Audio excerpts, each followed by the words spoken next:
Now joining me, as always, with an update on the latest school board meeting is Holyoke School Superintendent John McCleary. Mr. McCleary, how you been? Good, Marc Melser. How are you doing? Doing good. Yeah. Been a few weeks. It's been a few weeks. Had a 3-day weekend in there, man. I'm feeling rested and relaxed, dude. Came back flying high as a dragon. It's a good week for it. Well, and I'm guessing everybody's getting adjusted to the late start on Mondays. Nobody's showing up late on Fridays. Yeah, a couple kids showing up early on Mondays still. That's got to be extra disappointing. Wake up, get out of bed, get everything, and then realize, I had another hour. Right? Yeah. Nobody showed up this last Monday, did they? No, I don't think so. But it's mostly been high school kids, so that makes it extra funny for me because, the parents aren't the ones that are driving them in or anything. Right? Yeah. That's good. Yeah, so that doesn't bother me that a high school kid still has to get up early. As the board started off last meeting with a Board of Education calendar. Yeah, so I like to do a strategic calendar every year, and the reason why I had it down kind of to talk about is that we built in, one of the big strategies that we're going to be working on this year as a school board is the hiring of a new high school principal. So we've got kind of a timeline sort of ironed out. We'll start. We'll do some focus groups, other things like that, kind of between December and January.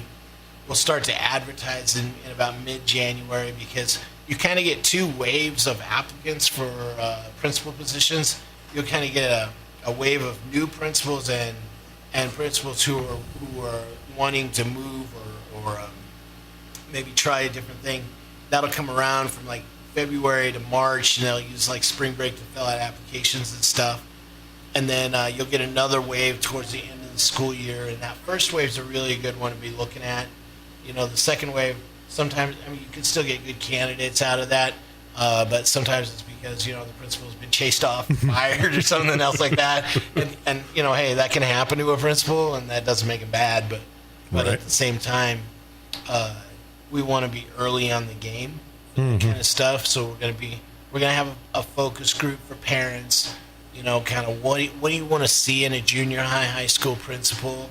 We're gonna have a focus group for teachers. Obviously, I think teachers should at least be able to kind of talk about the characteristics they'd like to see with the principal. They don't really get to select the principal, and neither do the parents, unfortunately. And then we've got an interview process set up and things like that. So we're making progress on that kind of stuff, and so that's in that. Then pretty much any of your other big things that are going on, it kind of gives a school board member something to look at and say, yeah, okay, I can kind of plan on this in the upcoming month. Mm-hmm. So now, does that just stay pretty much amongst the board? yeah, it's kind of an internal.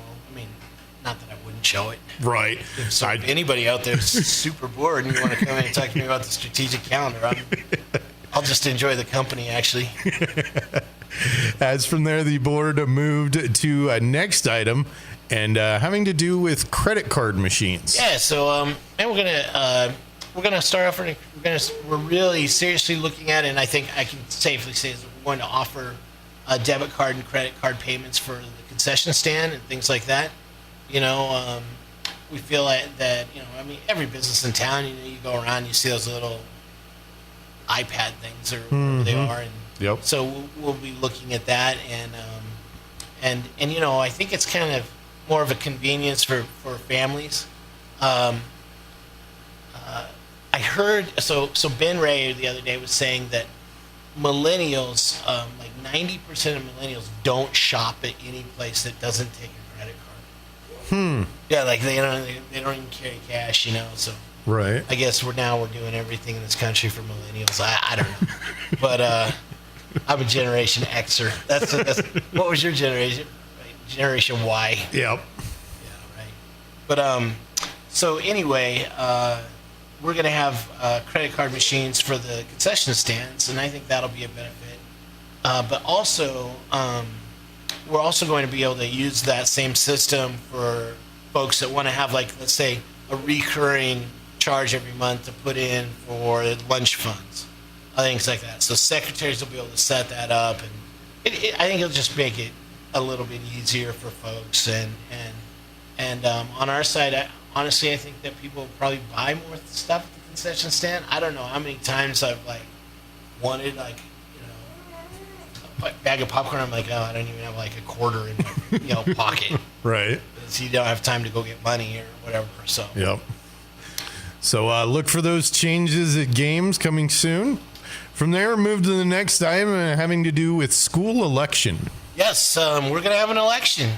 Election's on. I've got 4 folks brought back petitions.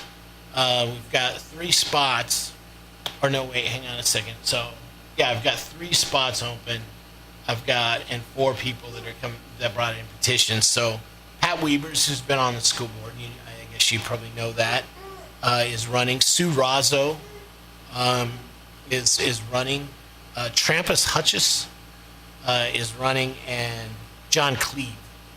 So those are the 4 folks that are going to be out and about. Well, I don't know if you get out and about for school board elections or not, but so they're running. So the election will be that Tuesday, November 5th or 4th or whatever it is, and Right. actually I think it's the 7th this year. I think it falls later.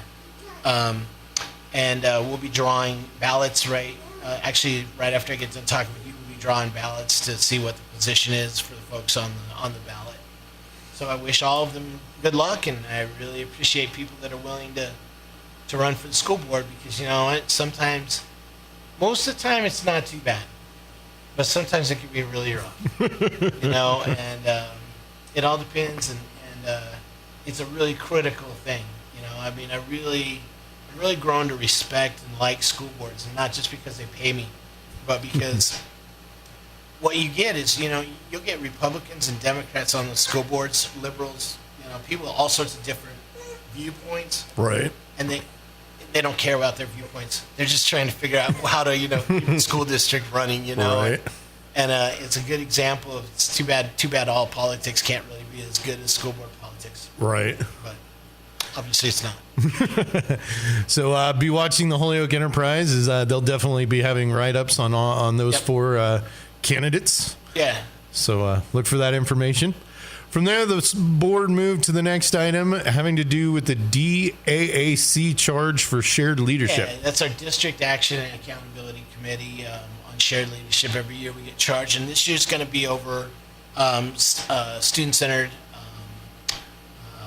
accreditation process, the SCAP program. I've talked on here before about that. Right. And it's just good because it's got so many different it's so multifaceted and so many different components that we'll be able to really work on implementing that well, and you'll see some other benefits in other areas. So I'm pretty overall I'm pretty excited about that idea. We've got people pretty much on board. We're doing a lot of training around those things. We're going to be using some rubrics. What'll happen in about February is there'll be either 1 or 2 day sort of deal in which the district will actually host a group of folks that'll come in, and they'll look at the one thing that they want to look at us for accreditation, and they'll basically be in every classroom. They'll look at policies. They'll be interviewing folks, talking to parents, other things like that, and let's see how we're doing. It shouldn't just be over a test, right? Right.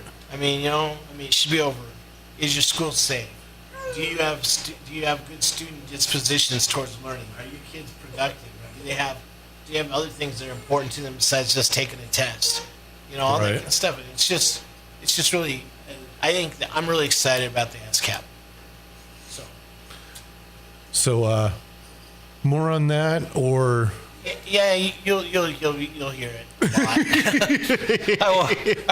I figured it so, but You'll hear about it a lot. next item up for the board coming up pretty quick, homecoming. Yeah, right. We got homecoming next week, man, and I just thought I'd take some opportunities to kind of fill folks in. Here are the days in case you want to dress up. Holiday Day. I've never heard that one. I haven't either. That's So a you new have one. to dress like a holiday. So you can break out your your nasty Christmas sweater. Right. and stuff I'm assuming like a Christmas. You dress like Christmas. You dress like St. Patrick's, which is my favorite. with my last name McCleary. Uh-oh, you're going to have a bunch of kids show up in Halloween costumes. Oh, right, yeah. Yeah, probably. No weird, creepy clown outfits, kids. You heard it first on the radio. The next one is country versus country club. That's a new one, too. Right. They must be getting this stuff off of Pinterest. Something. Yeah, right. It's probably a homecoming pin. Creative. Yeah, there's a homecoming pin on Pinterest. That'll be interesting, though. Yeah, country versus country club. So I'm assuming you either dress like a prep. Right, or a cowboy. Or a cowboy. I know which one. I know which side I would fall on. Wednesday, People of the Sea. This is the one I'm really excited about because I'm gonna show up in a fishtail with my shirt off and be Neptune. No, I'm just kidding. That'd scare everybody to death. People of the Sea. Yeah. That's a new one. Yeah, that's a new one too, right? Well, I mean, what were yours? Like pajama day and twin day. Like all the normal boring stuff. Yep, exactly. This must be a pretty excited group. Thursday's class colors. Seniors are wearing black. Juniors are wearing royal blue. Sophomores are wearing white, and freshmen are wearing red. And then that's also the day of the Olympics, where probably contrary to our school insurance, we push a bus down the street. We have all sorts of other contests. What's the one where they have to like eat like 19 crackers and run around a post and then drink a bunch of soda and then. Oh, I know what you're talking about, but I can't think of the name either. Yeah, that one always results in somebody kind of losing their lunch or it's before lunch, so that's good. And then Friday is Green and Gold Day. So everybody, fitting.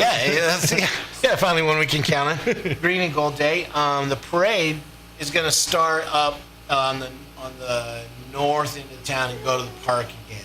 Right. When we did that, I think the first time was last year. People are like, don't do that. And then after we did it, people seem to like it now. So that's the way we'll go. Then there's a lot of hallway decorating. So, if you're in there walking in the morning or something like that, feel free to take a look around the school and see what they're doing. The big thing I want to make sure that folks are aware of, and I know Mr. Stump has sent out email and I know he sent home letters, is that the elementary is going to go half a day on that day, on Friday. The buses will run them home right around noon. Parents need to have a plan for the kid, and then they can bring them back in. Man, it's just way too chaotic having over 300 elementary kids sort of running all over town. Right. We don't want to lose any kids. We want to get it structured.